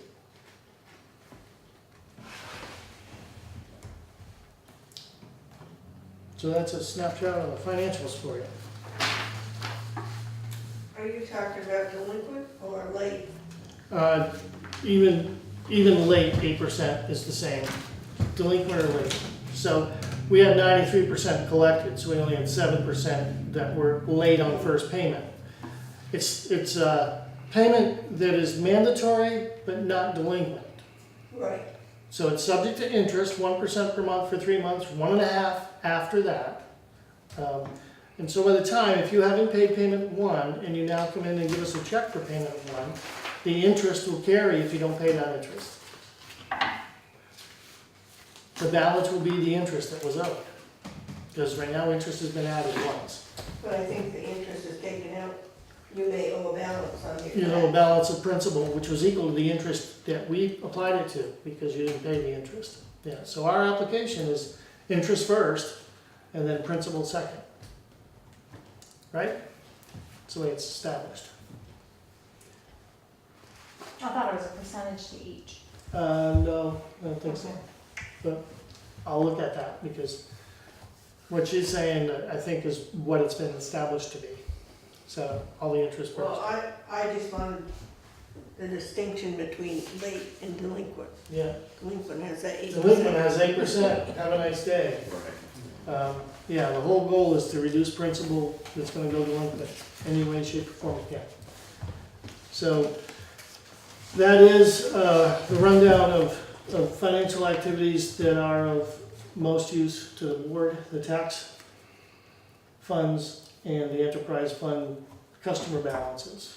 The water sewer funds themselves as enterprise funds, self-sustain and run. And I did not bring you those financials.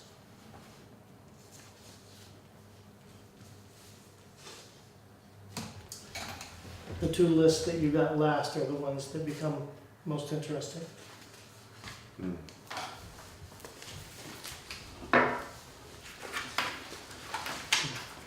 All right, any other questions?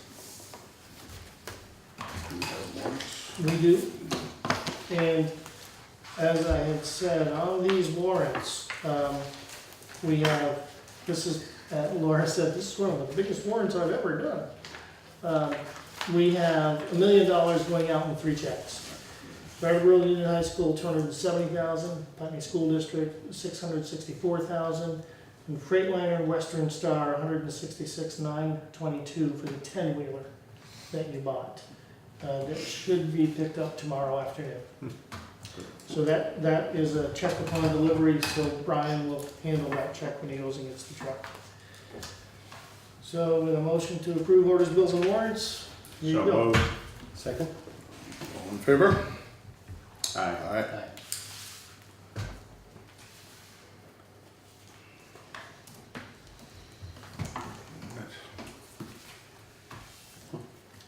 That one was the approved White Lady Yeah. from last time.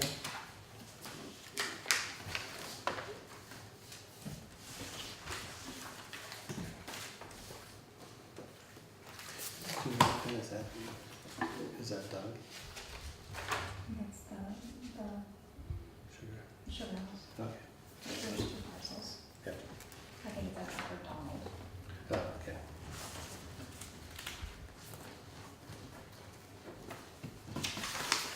Aaron Clausen is library? Do you know? Pool. Pool. My card.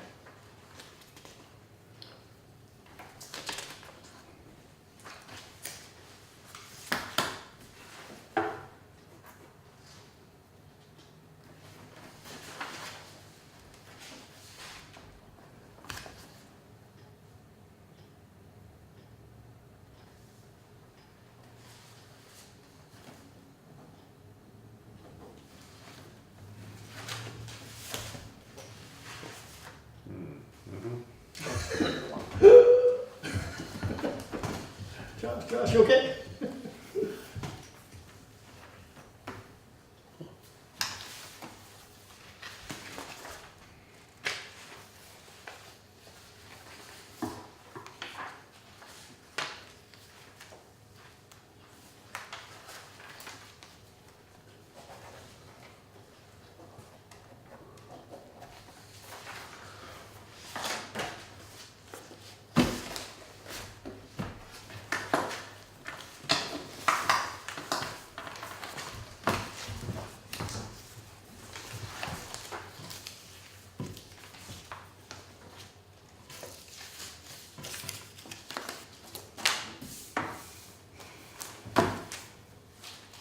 please. Yeah.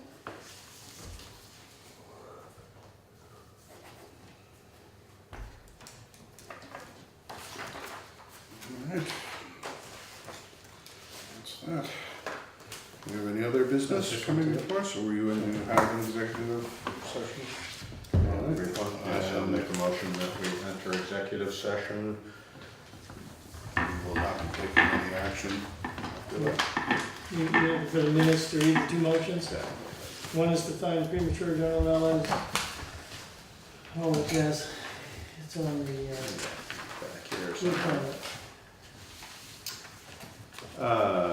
To find that premature general public knowledge would clearly place the public or body or person involved at a substantial disadvantage.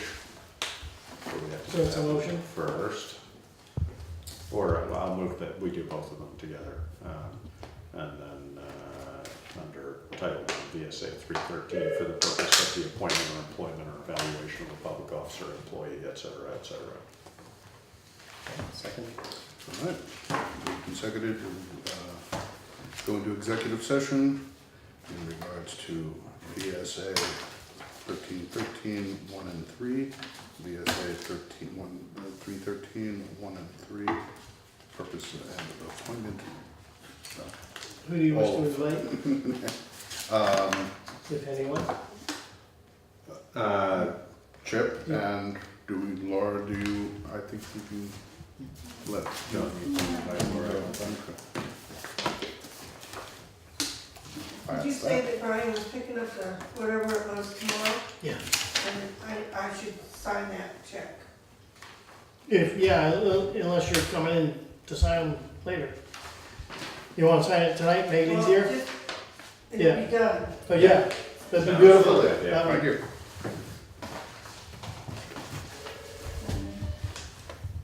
Thanks for hanging around then, 'cause, yeah, he's excited. You know, He'd have I to can come, go to the work We site. still need to You go can into still- executive session. yes. Yes, okay, we did. What was that? Yeah. We Yep, voted. Yep, yes. All in favor, yes.